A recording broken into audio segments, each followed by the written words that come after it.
All right, everybody. Welcome to the first student port event of 2022. I am your host, Michael Cao, and today we will be talking about LinkedIn and networking. This talk is going to be primarily directed at high school and university aged individuals who are going to be people who are looking to kind of just get started or progress on their networking and LinkedIn skills. So we won't be covering anything more advanced here. We will be more so covering a very basic overview of what LinkedIn is, how you can use it, what networking is, how it can be useful in your job search, and so on and so forth. So without further ado, let's get started with part one, which is Networking 101. Now, networking is a very broad term. It can be used in a variety of areas, but I'm not talking about computer networking here. I'm talking about networking in the sense that, of forming connections with other people that can help you gain an advantage in the job search market. LinkedIn is one primary way in this day and age to network with other people, and it is what we will be focusing on today. However, there are many other ways in which you can use LinkedIn and other platforms effectively to network, and some people might not even choose to use LinkedIn whatsoever while in the process of networking. So networking, essentially, to sum it up, is talking with people who will learn about you and your interests and then help you gain insight and progression into your career options and goals. It's a two-way process. That means you have to give some and you can get something in return. It involves developing and maintaining connections with individuals, as well as mutually benefiting from the relationship that you develop. It's an ongoing process that takes up a lot of time and attention, and it's not something you usually do only when you are looking for a job. You can network even when you're not looking for a job. For example, to form valuable connections within an industry that you want to break into, or within a company that you want to advance within. Successful networking requires an abundance of preparation and practice. There is a lot that goes into successfully networking your way into a job, an internship, or a promotion within your company. It can be done either in person or online. These days, it is primarily done online via platforms such as LinkedIn, which I have mentioned a few times at this point. But first and foremost, remember, when you network, you're asking for information and advice, not a job. It's not what you know, it's who you know or you can connect to. Also, it's best to not come off as someone who just wants to form connections to get a job.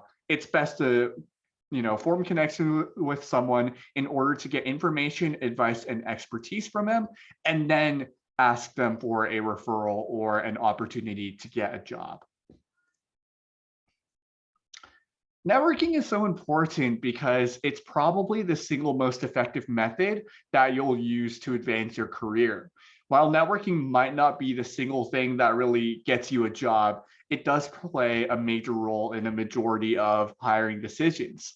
Whether you like it or not, the majority of hiring managers will prefer to hire someone who they or somebody else in the company knows well and knows how they work, rather than a candidate that nobody knows, whether in terms of how they work or having a personal connection or what have you.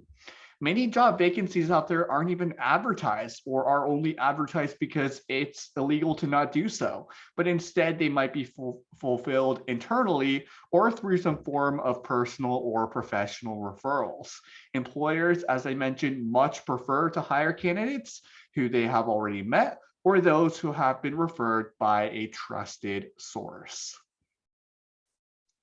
So how do you build your network, you might ask? Well, networking opportunities occur on a daily basis. You can network with your family, you can network with your friends, you can network with people in your classes or even your teachers and professors. You can identify everybody in your daily life who might be a valuable connection or addition towards your job search or your job advancement, and get into contact with them and form a connection. This can include anything from a brief conversation with someone on an elevator, all the way to an arranged coffee chat with an individual from which you gain advice and expertise. Your friends, classmates, their parents and family members and neighbors could be one place you look. Your relatives and extended family might be another, and so on and so forth. Anybody and everybody could be a valuable connection for you. So while you're at school or on campus, how to expand your network? Well, for starters, what I did when I was in college was I would attend every single campus career event and job fair. I would attend alumni presentations about their companies, and I would attend every single career workshop that I could make my way to. Whether these workshops were useful to me or not, I would attend them anyways for the simple fact that they might have somebody presenting or somebody in attendance who might prove valuable to my future job prospects. Furthermore, when you attend these events, you'll want to introduce. You'll want to introduce yourself to any guest speakers at these events. You'll want to introduce yourself to any company representatives attending these career events and fairs, and you'll want to introduce yourself to any alumni that you meet who might be working at a company that you would like to work for. In my case, it was Google, Microsoft, any other big tech companies who I made an effort to connect with people from. The third thing is obtaining an internship and then maintaining contact with your colleagues and supervisors from that internship. Your internship doesn't even have to be at an impressive company like one of the big tech companies. It could be even a small internship through your school, or it could be at a smaller, lesser known company. Even the connections you make at those smaller internships can pay huge dividends. For example, the people you meet there, your supervisor, your boss, anybody could have a connection to somebody else working at a company you desperately want to work for.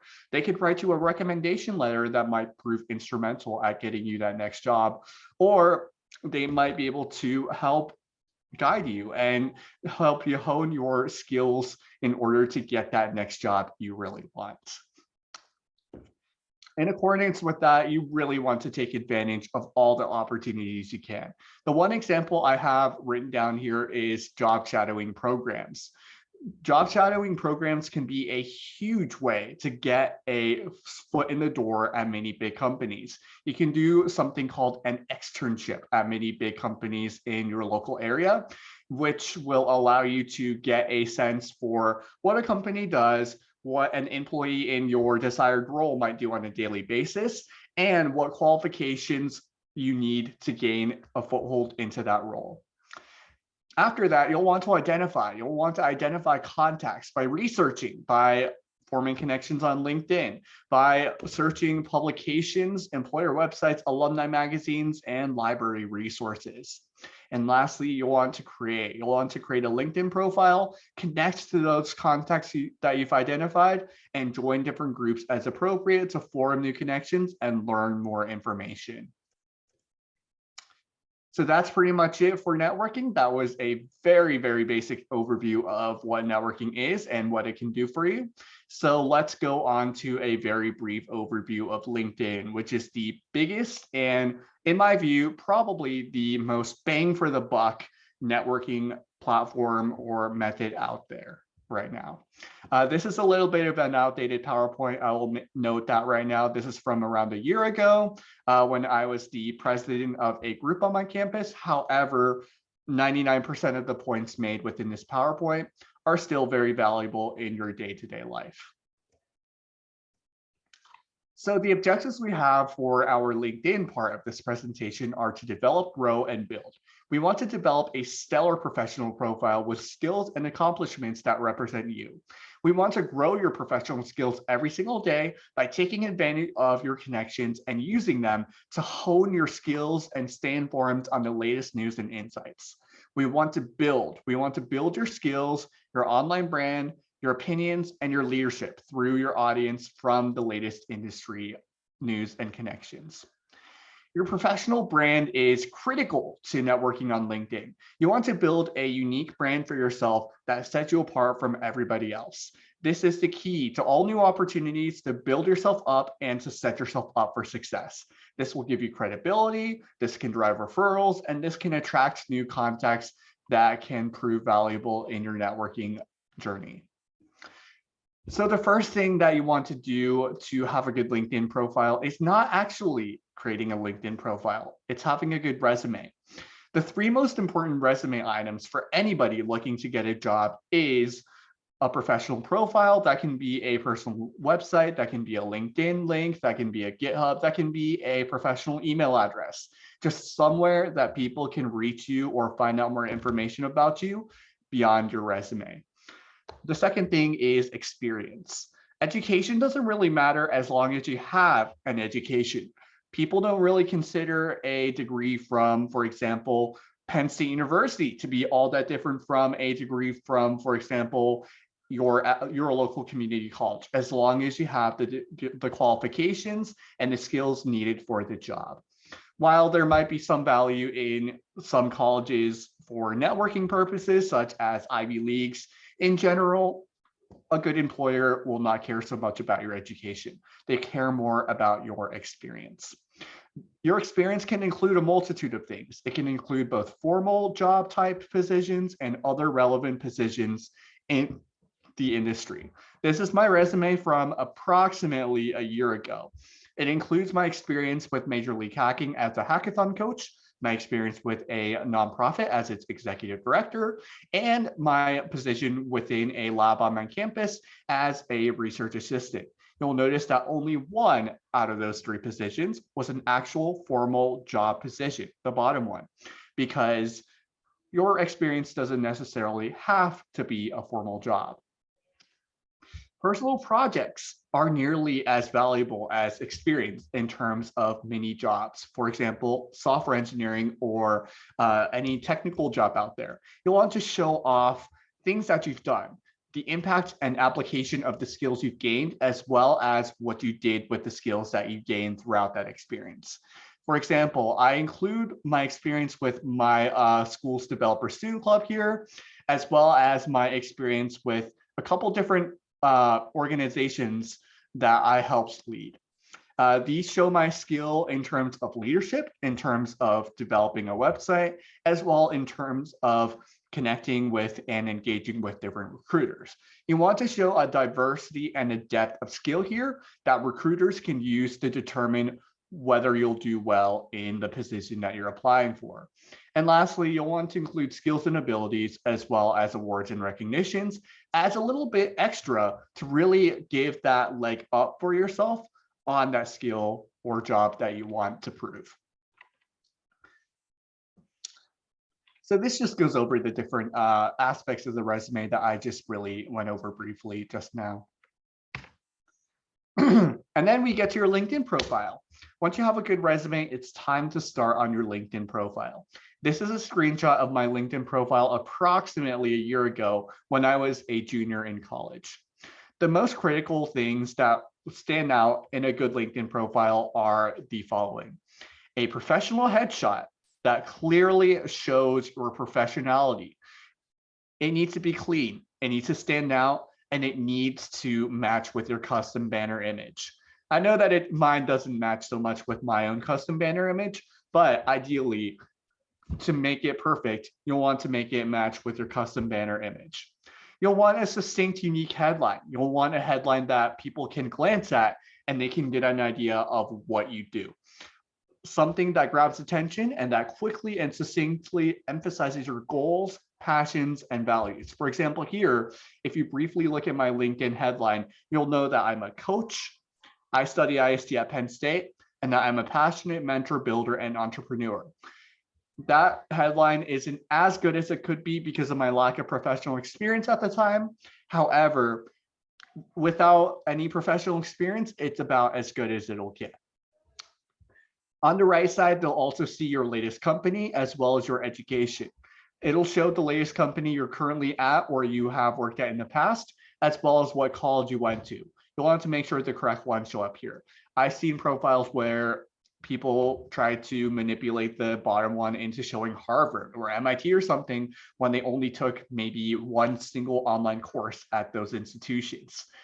That's not really going to impress recruiters. You want to show off your actual education and your actual company in order to have the most realistic chance of standing out to a recruiter and showing them that you have the experience that you need.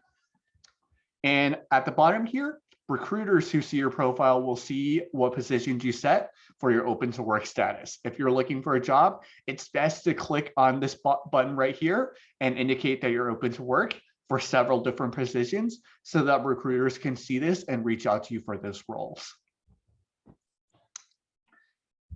Below that, you'll see the personal summary.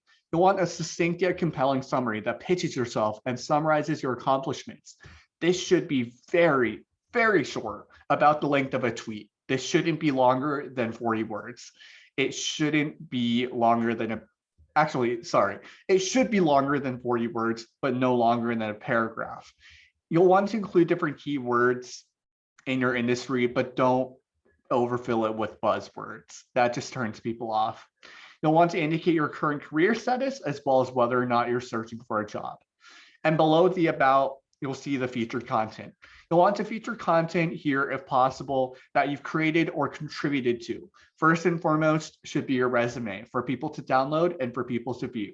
After that can come something like your personal website or a post you made on LinkedIn, or maybe even a website that you helped create and design. Something that really showcases and proves your personal skill. And finally, we get to the meat and potatoes of the LinkedIn profile, the experience and the education. The experience section contains all of the jobs you've held in the past, as well as all the different major volunteerism or extracurricular experience that you have. For example, right here, you can see that I put my hackathon experience with MLH, as well as my positions within Penn State's Developer Student Club. This is probably the place to show recruiters, hey, I know what I'm all about, and I have these skills needed to be able to succeed. This is where you say, I've held these jobs before, this is what I did in these jobs, and these are the numbers and impact statements that show what I did there. You'll want to be able to include, as I said, numbers that show what impact you made in a position. For example, I reached out to 500 different people as the president of the Developer Student Club. I impacted 2,000 hackathon attendees while coaching for Major League Hacking, etc. Impact statements are the most critical thing that you can include in your LinkedIn profile. Recruiters are not impressed by anything except for actual impact. Below that, you'll just want to include your complete educational history and your current educational status. Something that really helps in the technical industry, especially, are licenses and certifications. If you studied a programming language, for example, very thoroughly, you'll want to get a certification in that programming language and then be able to display that certification on your LinkedIn profile. If you get a certification or take a course on project management or product management, you can show that off. Just show off anything that you can prove that you have a verifiable skill in this section. And at the bottom, volunteer experience. Many hiring managers really love to see that you volunteer for a social good cause or something similar. They see volunteer experience as equivalent to work. Any work that you did that wasn't for pay or that doesn't exactly fit in the experience section can go here. Skills and endorsements are kind of overblown by many people. A lot of people take them too seriously and try and drive that number up way too much. Endorsements can be useful when you're further along in your career. It's useful for when you want to prove that you actually have a skill in something, when you don't have a license or certification in it. But beyond that, it's not really the most useful thing in the world. Only really clout chasers love to brag about these numbers. And on the right side, these accomplishments, it's useful to kind of include everything that wouldn't be on your resume or that you want to include in your LinkedIn profile, but might not necessarily want to stand out here, like a list of all the projects you've ever done, a list of all the relevant courses you've taken, a list of the honors and awards you've gotten, just stuff that like really helps you like become more credible, but which doesn't really have a place on the front page of your LinkedIn profile. So yeah, when you finish your LinkedIn profile, you'll want to view it from at least 2 different devices, from a desktop computer and a phone, to make sure that it stands out, to make sure that it looks good, to make sure that it just pops. Pretend like you're a recruiter. Pretend like you're somebody who's looking to hire yourself. See if you would hire yourself by viewing your LinkedIn profile. And the goal is to turn your LinkedIn profile from what you see on the left side to what you see on the right side. So to summarize, the most impactful changes you can make to a LinkedIn profile today are to have a visually appealing headshot, to have a succinct personal summary and headline, to include specific, relevant, and impactful experience and skills, to feature project skills and coursework that back up your knowledge, and to include succinct descriptive summaries for jobs and projects. And here's just some brief reflection items that I urge you guys to consider while working on your LinkedIn profile in the next few days.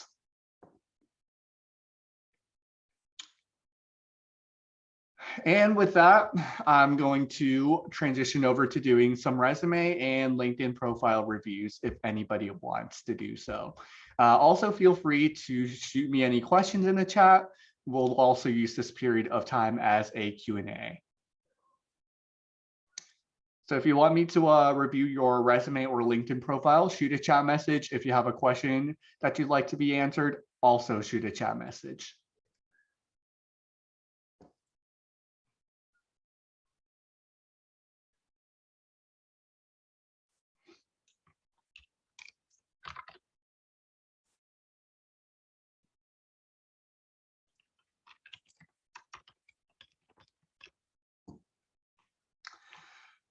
That's an interesting question. The most common mistakes I would say that people make on their resumes or LinkedIn profiles is elaborating too much, yet not at all. I see a lot of resumes where it's full of information, but that information doesn't really make sense. It's sentences that people say, oh, I did this, oh, I did that, without really telling you what the result of that work was.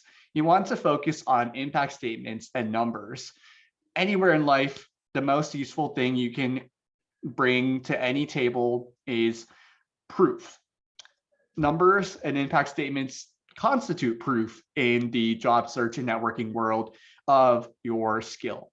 So the most common mistake I really see is people trying to fill up their resume or their LinkedIn profile with filler content that doesn't really prove anything, that doesn't really serve as proof of what people do. A shorter resume or a shorter LinkedIn profile doesn't really matter as long as every single piece of content on that profile or resume has an impact on the reader.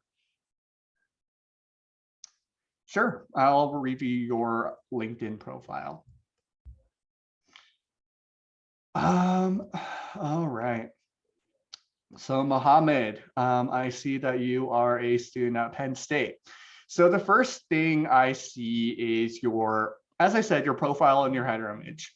It's not the worst one in the world, but they can match better, and your headshot could be more professional. I really like your headline. It really tells me what you're all about. You're a CSE major at Penn State. You're an Android tech fellow, and you do backend development. From that, I can really tell, hey, you are somebody who's a developer, who works with Android and backend technologies, and who has the experience to back it up. That's really good. Including your graduation date, it's good. I'm kind of ambivalent on whether or not to include your graduation date. It can be useful. It can be a detriment. I would say in your case, there's no harm in keeping it.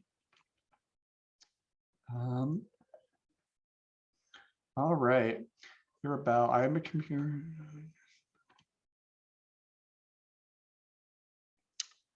Um, I like your about statement. The only thing that I would say you could do to make it better is to make the sentences in it connect more. Right now, it seems like what you're doing is you're writing these sentences completely separately. It's like, I am this, I am that. They don't really connect to each other. You'll want to write something that like flows smoothly and that tells a story almost. I really like your feature section. You made sure to include projects that you did as well as uh, your personal portfolio. One thing that I would say might be better would be to make sure that this project that you did has the necessary tags in the source code right here. You'll want to make sure it has the necessary tags to show a picture right here in the feature section. You'll want to research how to do that. I honestly forget. I think it's like OG colon image or something like that, but it's a meta tag. But yeah, making sure that has an image will be huge. And I really like this project. Yeah, it's really cool. I've been looking for something like this myself for a while now, so it's actually pretty cool. And it really shows that you know what you're doing. It's like, I did this project that's actually helpful for people, and people really like it, because down here you can see 4 users have liked this project.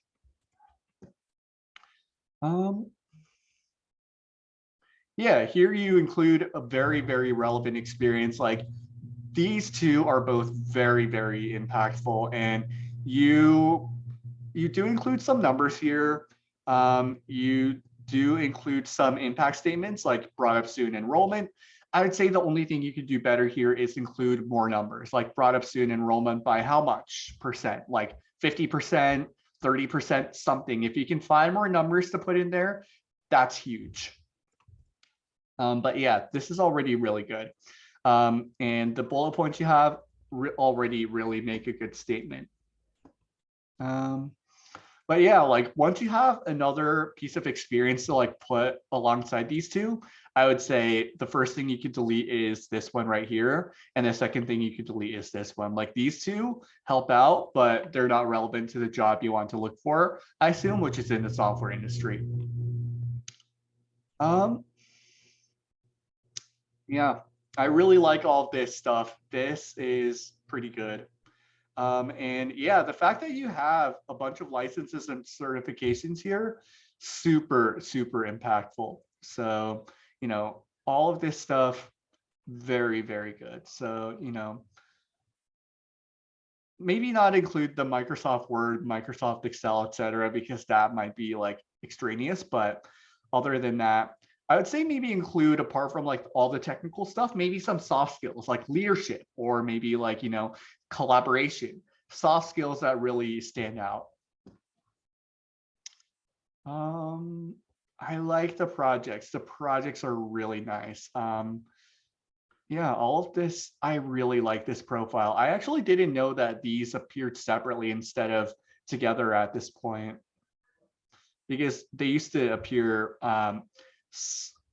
all together. Interesting.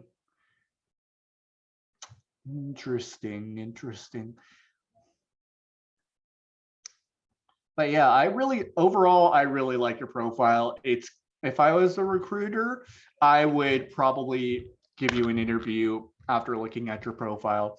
The only thing I would really say would be like, yeah, like put a resume here, because the reason for that is, right, like recruiters need a resume to put into their systems in order to like advance you or get in touch about a role. So having an easily accessible resume from your LinkedIn profile is really important for that reason. So they can like record into their system that they want you as a candidate, because once they record you into their system as a candidate, having a resume attached to that is very useful instead of just having a LinkedIn attached. Plus, having a resume can allow you to further elaborate on things that might not be emphasized on your LinkedIn. So you might want to emphasize different things on your LinkedIn versus your resume, etc.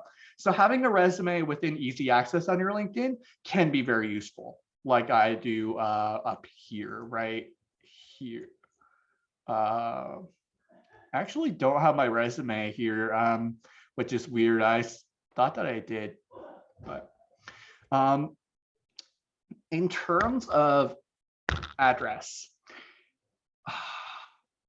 what I do is I have two different versions of my resume. One with my address that I only submit when I'm applying for jobs, and one without my address that I put on my public portfolios. So I usually keep my address away from my resume if it's going anywhere public, like on my website, on my LinkedIn, to a friend who's going to submit it for me to who knows where. But when I'm applying directly to jobs, I use that version of my resume that has my address because it can serve as useful data in an automated resume processing system. The one caveat to that is that if you're an international student or if your address is international, do not include your address in your resume because it can raise flags, and companies that might, hire you if you don't include your address might cut you if they see your address and they see that you're international, because they might assume that you live in that other country when you actually live in the US. So it can be a so-so kind of deal if you live internationally. But yeah, Mohammed, I really like your resume. It's your LinkedIn. It's very solid. I wish you the best of luck in terms of finding a job because it's obviously you're graduating soon, right? Anybody else wants your resume reviewed or your LinkedIn reviewed?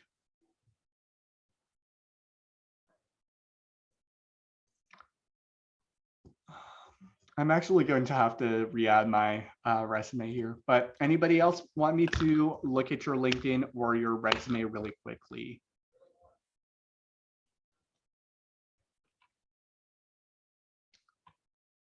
Shoot a message in the chat. Any other questions, any other resume reviews, anything like that?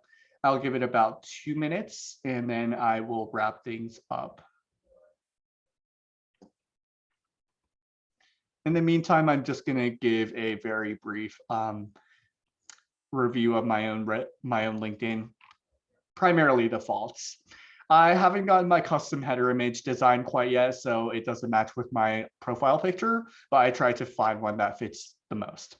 I recently did get a job, so I shouldn't be keeping myself as open to work, so I will delete that. My headline is good. It could be better. I could include some impact statements regarding the work I'm doing at EY or the work I'm doing with other companies or nonprofits. That is what is lacking there. I could include my resume right here in my featured section. That is one big downfall of my featured section. My activity, it's so-so. I have responded to a lot of people on LinkedIn and it makes it clear that I engage with people on LinkedIn pretty often, but it's like so-so. Here, I cut things out as soon as I reach like over 4 or 5 roles in this section, which I generally think is enough. But the fact that you need to click see more on every single one of my roles, it's kind of like not so good. It's probably not the best thing, but I only do that because I have enough bullet points in each one of these to back that up, to back up the fact that you need to actually click to expand on it. Here, the only reason I have both Penn State and the Penn State College of IST here is because each college at Penn State has its own LinkedIn profile and people can either do one or the other. So I generally put both in order to associate myself with both on LinkedIn to cultivate the maximum possible alumni network. I wish there was a way to say like I'm associated with both without including both. Unfortunately, that's not a feature yet. Here I have my diploma. Up here I have 3 LinkedIn certifications. I have 2 Google certifications. The only thing I think I could improve here would be to get like professional paid for certifications. I have an actual like credential ID and stuff like that. I never really paid for any professional certifications because I thought it was unnecessary at the time. What I would do differently here is I'm going to start pursuing some professional level certifications that will be able to be better than these free ones. And here, these volunteer experiences don't really match up with the job I'm looking for necessarily. So they're like a nice addition, but I could probably do better here. And in terms of skills, I have a pretty good set of both soft and hard skills, I would say, which is probably the most important part. If you get people at your company or your school to endorse you, it'll show up like this. It's pretty nice. One thing I forgot to mention is recommendations. Instead of a letter of recommendation or like a reference letter or something, it can be useful to have received or given recommendations to people via LinkedIn. I'm still waiting on some from some people, but it can generally be a very good way to see what other people think of you, for recruiters to see like, what does Michael's past manager think of him? What does Michael's past coworker think of him, etc. And yeah, I do include some really good projects. I do need to update this section pretty soon. In fact, I will update it right now.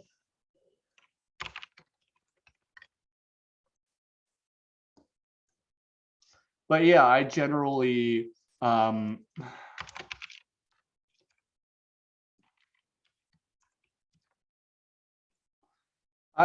keep this section as up to date as I can.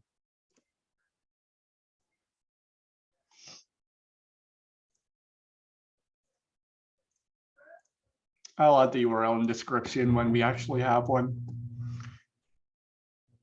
But yeah, like you can see here, like you can see all the other people I've worked on this with, like other creators, people who can probably back me up in terms of the skills I learned and what impact I had, etc. Honors and awards. Down here, it's not really important as up here. But yeah, overall, I have a couple things I could probably improve in this, but I'll improve them in due time. Other than that, does anyone want me to do a resume or LinkedIn review for them? Feel free to toss your link in the chat or upload your resume in the chat. Or if you have any other Q&A questions, feel free to toss them into the chat box. Don't be afraid. I'm not going to roast you too badly.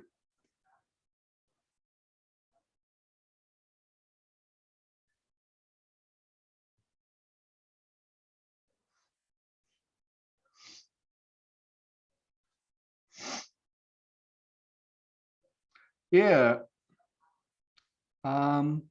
Okay, so I have a Q&A question from Nish. How was your interview experience at EY? It was interesting. I had 2 different rounds instead of the usual 3.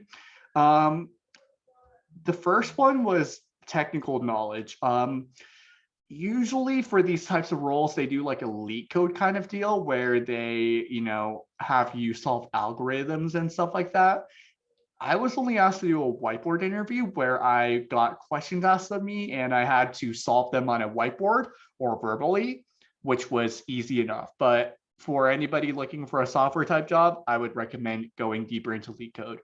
But the other interview was the most important one. It was about the company culture as well as my own interpersonal skills, like how I interact with my coworkers, how I take leadership in a project, what I do when I meet with blockers in a project, stuff like that, like things that might normally be a huge challenge for you. Like the questions are meant to really figure out what you would do when presented with different challenging situations, when presented with blockers, etc. And it's important to really, really prepare well for these. You have to have good examples prepared, like of situations that you faced. You have to have really good responses prepared of what you would do in certain situations. It's really hard to prepare for an interpersonal interview, and they never get easier from my experience. It's always pretty hard, but the best thing you can do to prepare is to do mock interviews with friends, as well as to prepare different situational responses corresponding to different example questions. For example, if I ask you, what's an example of a time that you faced a difficult situation at work and how did you resolve it?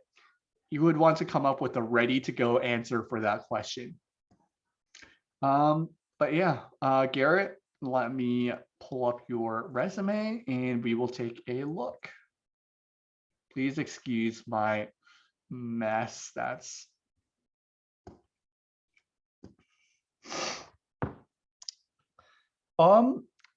Garrett, the first thing I notice is that nothing really pops out here. And that's not meant to be like negative or anything. It's that nothing really comes out like pops to me. It's good, but like you want to be able to structure it a little bit better so that stuff kind of pops up that you want people to notice. I will reference my own resume as an example, but not as a very good example.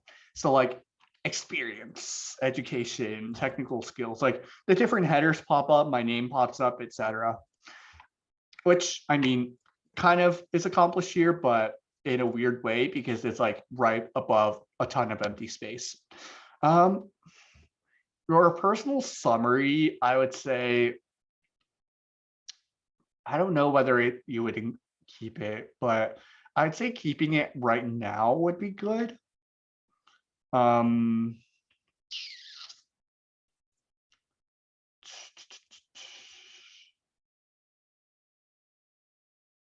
Yeah, like here, like this part of your headline, I would be like, I want examples. I want examples. When have you worked in team-based environments? What time constraints have you faced under what applications that you developed? So I would be prompted to continue reading down, which is really good. Anticipated graduation. You can slowly start replacing this with college courses, which I guess you already know. You can replace replace these headers with better ones, maybe like extracurricular work or like experience, like here projects, experience.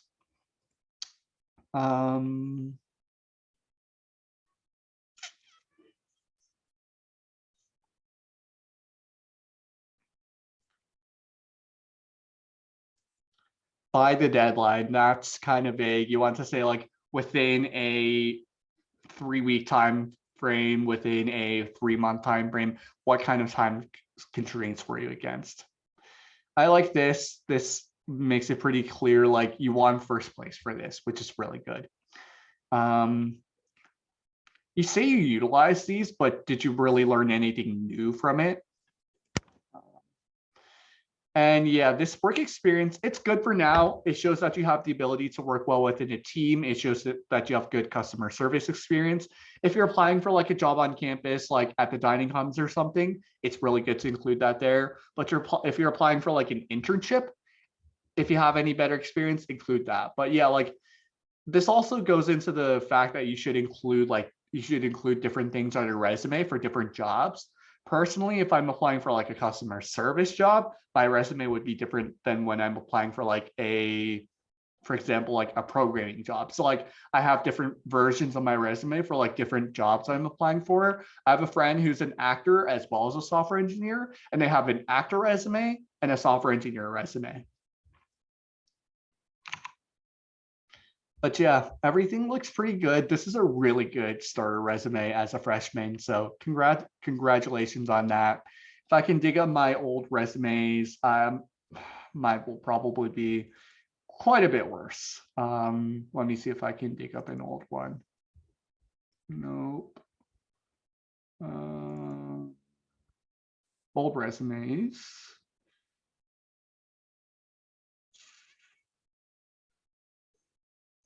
Here. Yeah, see my old resume from this was February 2019 was not so great. It was there's too much white space around the edges, nothing really pops out, it's a pretty bad template in general. Just not so great in general. And look at me now, like their improvement is iterative and it takes time to improve. So All right, let's diss you. Let's diss the niche. I'm gonna edit out some of the personally identifying information here. There we go. And yeah, like your phone number and your like address and stuff, like as I said, questionable to include sometimes. Where is it? I lost it. I have like 20 windows open. There we go. It could be useful to include different colors to make things stand out, or like make these like bigger like this or something like that. That's my first intuition. Like you want to make things stand out so that people, like on average, a recruiter looks at your resume for like 5 seconds or something like that. So you want to make things stand out.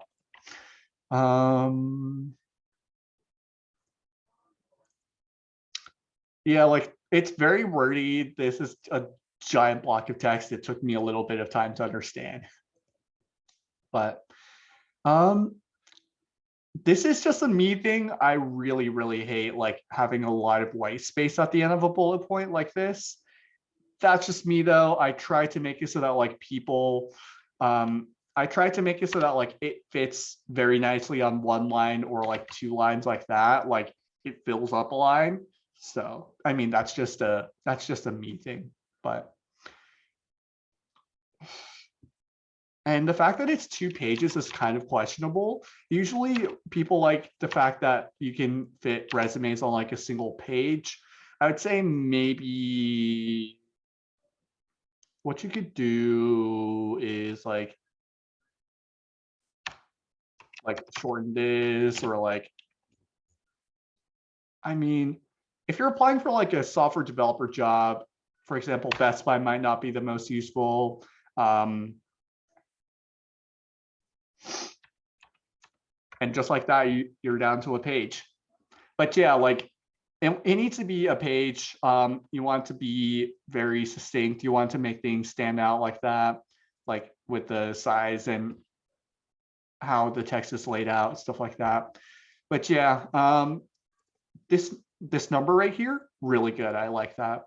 But yeah, like I really like the bullet points you have. Everything is very impactful. I like it. But the one thing is, not all of these roles would be the best fit for like a software role. So like you want to move around your work like on your resume as needed for like what position you're applying for. For example, if you're applying for like a direct like an operations type position, you would like keep that, but like eliminate some of the others. If you're applying for like a programmer role, you might just include like these two or something like that. But yeah, looks like people are dropping out, so I'm gonna end this here. But it was great to be able to do this event.